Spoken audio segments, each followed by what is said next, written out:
Celeb Savant is a career retrospective type interview focusing on singers, actors, and industry experts. Join Barrett Edelstein now as he dives into the entertainment world.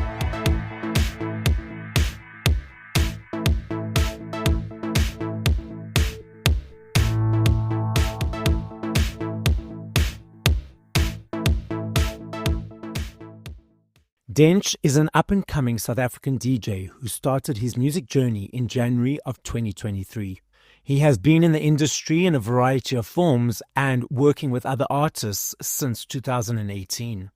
He would say that what influences him is being different, having a subtle ear, and generally appreciating music. He continues to collaborate with other artists as he sets his sights to conquer the entertainment, DJ, and music world.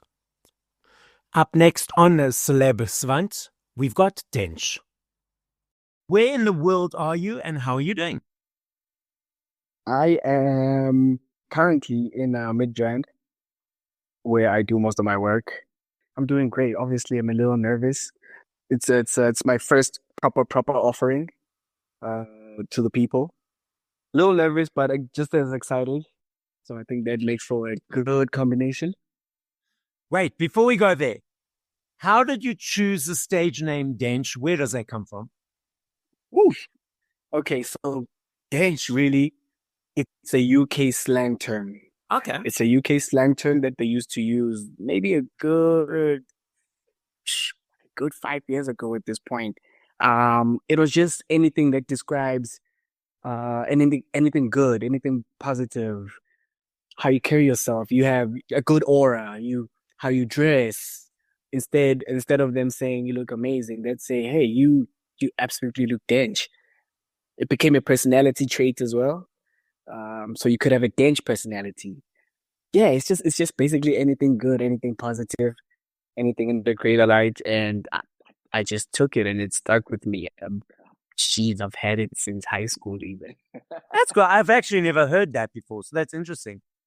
So you reference this as your first offering, so let's rewind even before that. At what age, whether as child or teenager, did you feel cool? You want to be in this creative world, you want to be releasing, you want to be doing this, and how did that journey progress? Well, at an early age, I opened myself up to various things. I wanted to be a soccer player. I wanted to be a cricket player. I wanted to be a soldier. I wanted to be various things. But if there's anything that ever stuck to me and was always consistent, was the music. My love for music was ever so present, ever undying. And I think the more I grew up, the more I gravitated towards it. The more I realized I wasn't going to become the big soccer player and star of the world. I went back to the music. I went back to my first love, and we've grown together. So yes, it's from a young age. It's from a young age. We're talking primary here, primary, very, very early. Okay, so let's not say you're going to be the massive star of the stage, not necessarily the soccer field, but of the stage. Yes. Let's put that. We're still chasing the stars. We're still chasing the stars. Maybe not on the pitch. How did the next processes develop that you thought, okay, I love this, but now I'm going to be professional in it? I started surrounding myself with the people that had an imprint in the industry already, whether it be managers, road managers, photographers, publicists, anyone who was kind of like in the space already. I started familiarizing myself with what they were doing and what it would mean for me and what it would look like for me in the long run. So that was basically my education and learning, like what happens in the back, what's happening in the business side of stuff. I've realized that it's not all glamour and what have you. There's real planning and thinking and execution that happens behind the scenes. So my education would start there, and then I would further it by becoming a road manager, working with various artists. And as soon as I decided to stand up and take a leap of faith, I never looked back. having been behind the scenes, interacting with all those individuals, being a road manager, were there any aspects during that observational educational period that you were like, oh, I didn't realize that this would be part of it? I think I quickly realized that I probably need to change a little bit personality wise, because you need to be strong. You need to be mentally strong, especially for what we're doing. It's not a career path that parents are open to. You normally, when you tell your mom or your dad, look, mom, I want to be a musician or this and that, they normally don't gravitate towards it. So I quickly had to realize that if I'm going to take this serious and I'm going to stand strong on it, I need to treat it just as serious. So I had to learn how to stand on my own. I had to learn to say no. I had to learn when to say yes as well. And I'm still learning. So it's had its fair share of surprises, but I think one that stood out for me has to be the personality change, where I've had to really knuckle down and become serious and learn as much as I can. I wouldn't really say change personality. I'd say more that Adapt. focus. Adapt. I'm ready to adapt. Yeah, I No, make because adapt to my surroundings. Yeah. Yeah, I don't like saying that because it means that you're not being you. So let's change the words. Do you agree with me, though? I had Do you to agree? adapt. Do I you do agree? agree. Okay. I do agree. I don't want to enforce my words on you. But now, No. Thank you. Thank you for enlightening me. Yes, guys, I had to actually adapt to my surroundings. And with adapting to your surroundings, you get exposed to learning the ins and outs, engaging with different people. Not everybody's the same. So you learn different personalities and different outgoings. So yes, guys, it was a matter of adapting to surroundings. 0 to 3 to 4 minutes in creating a song or a piece of work. Yes. What motivates it? What invigorates it? Is it easy every time? Do you create by yourself, collaborate with others? Let's unpack your creative process. Okay. My creative process is we need to establish a sound. We need to establish a sound, but in establishing a sound, you need to know who you want to work with. So if I'm working with a particular vocalist, I already know their story. I've already done my research on the type of music they've done prior to whatever they're into now, just how far they can stretch their voice, just how low they can go. So there's character education there before I even start to even produce anything. Yeah. And then we just take it from there. We feed off each other's energies in the room. It might not be necessarily one person in the room. It could be different people in the room, and we all just draw different energies and inspiration and ideas to create this beautiful thing called music. And that'll go into the songwriting and mixing and mastering and the works. But yes, the ground roots of it all is understanding each other and the sole purpose of why we're here. That's I think is how I would start everything every day with intention. You just gave me an aha moment. Thank you. Thank you.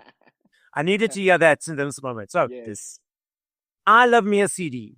I still budget for my CDs every month. For the overseas listeners in South Africa, there's not many places to get CDs. But overseas, there are lots of places. So I love the experience of the unpacking, the choice, the listening to song once, whatever number, and so on and so forth. Vinyls, massive comeback around the world. CDs as well. In the UK, there's a basket of products that they gauge in exchanges on. And based on exchanges, something to do with tax. And there need to be a certain amount of exchanges for that product to be in the basket. And because of the upsurge of CDs are back in the basket. Even cassettes are growing. But then we've also got, and the research is showing that it's the younger kids, the teenagers that are diving into this world. They're bringing them back. Exactly. It's not necessarily the older people. But then we've also got these streaming platforms that people consume music on. What is your observation of the landscape at the moment? I come from an era where CDs and vinyls were cherished. My first ever purchase of a CD, a hard copy. Let's just say a hard copy, CD hard copy. It was it was Snoop Dogg. It was a hip hop album. It was Snoop Dogg's hip hop album. I think it was Doggy something. And just to be able to physically own it and touch it, that feeling for me is amazing. And then I went on to like purchase some of Drake's albums, physical copies, especially his first album as well. Thank Me Later. I'll never forget it. I bought it at Musica. So I come from an era where CDs were definitely the thing, even when you had to like make certain mixes and add songs and you used to burn them on CDs via media player. I'm from that era and I miss it. I miss it. I really do because in a way that was education on its own. But it's a new world now. It's a new world. I understand it. I'm learning more about it every day. I'm open to it. I understand that now you can even cater to an even wider audience with the new format. I'm all for it. I'm all for it.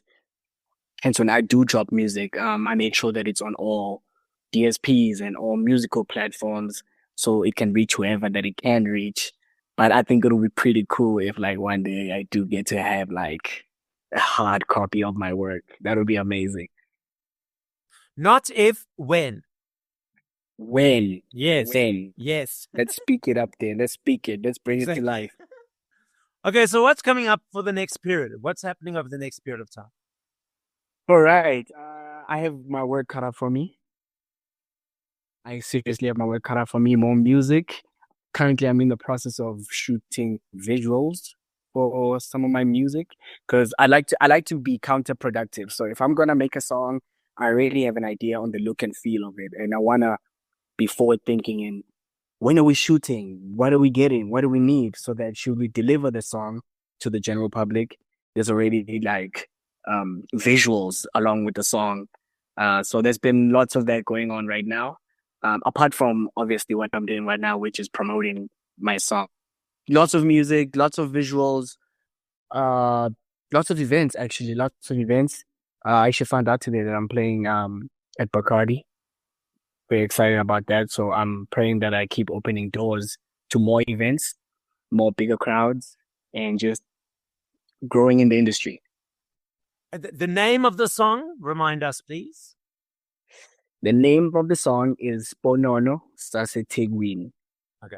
Sponono Sasetegwini is basically, it's a love interest. And what it's a love interest from Durban. And what does that mean, those words? Or is that the name of the love interest? So Sponono yes means beauty. It means beauty. So I'm referring to someone in Durban as beautiful. Okay. Or yeah, the love interest from Durban is my beautiful person that I refer to as. And the song pretty much just covers the whole falling in love thing or having a crush and just being excited, meeting someone new. You know, you start feeling like a kid again as old as you are. That, you know, I got a new crush or I knew this, and you constantly have each other's attention. And yeah, it's just, I don't know. It's that new feeling of something. Yeah. And you just keep gravitating towards it every time, or gravitating towards each other at this point, or missing each other, depending on how you interpret the song. It could be someone that's in a long distance relationship that's missing someone that just so happens to be in Durban or in Cape Town or what have you. But, you know, you stay in touch, you still care for each other, and they are your beauty, or in this case, your sponono. Okay. You mentioned music videos. You obviously, I could tell from your face and your passion that you enjoy creating them. How much input do you have in the process? Are you fully involved, or do you share the ideas and then step away and let someone else sort of roll with it? Oh, I'm fully involved. I am fully involved because at the end of the day, I need to look a certain way. I need to feel a certain way. And if I'm not involved from the get-go, then, you know, you're dealing with an unhappy client. So I definitely position myself in a room where I am involved from the beginning. I want to know what's happening. I want to know when it's happening. I need to know the look and feel of what's happening as well, because in creating something, you do want to walk away from it satisfied, if not happy, even though you still need to manage expectations. You might be happy with something, someone else might not be entirely fully happy with it, but point of the matter is you're involved in the beginning, you understand what's happening, and we're all creating something special. So I am very much involved in the process. Very much involved. From what you're wearing, the color schemes, I'm involved. But the thing is that if you're happy with the outcome and the end result, it really doesn't matter what other people think, unless there's It really shouldn't. exactly, unless there's sort of compromise around, with label ideas and that. But it should be communicative and interactive, so that at the end, everyone is happy at the end. True. Exactly. True. If we're all coming in to collaborate on this effort and everybody brings positive energy, then I mean it all works the better for everyone. But yes, I should be happy. I should be happy. Hence why I'm integral from the beginning. Exactly. It starts from home. If we can't be happy, then no one else can be happy.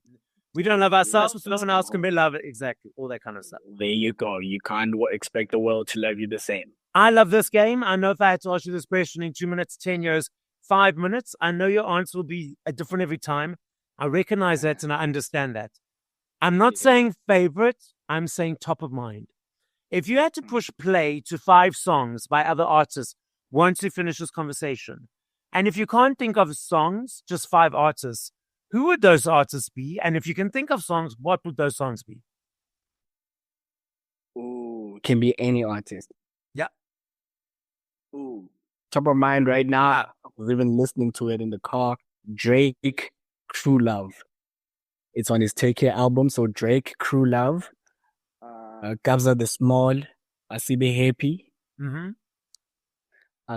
I'll even take DJ Maporisa, Izolo. I want to mix it up a bit, maybe have some American artists as well. Something from Jay-Z's No Reasonable Doubt. Yeah. And then I guess the last one would be something classic. Michael Jackson, Beat It. There we go. Dench, the podcast is listened to throughout the world. For a final message to the listening audience, what would you like to say? Thank you guys for allowing to share the space with me, allowing me to be part of your space and be part of your world. Let's grow together. I'm still pretty much new in doing this, so I'm still developing my own audience, my core fans. So guys, let's grow together. Enjoy the song, love the song. Please stream it as much as you can, and yeah, do expect more visuals from me. Thank you for listening to this episode of Celeb Savant. Please follow Barrett on TikTok, Instagram, YouTube, and Facebook at Celeb Savant. That's CelebSavant.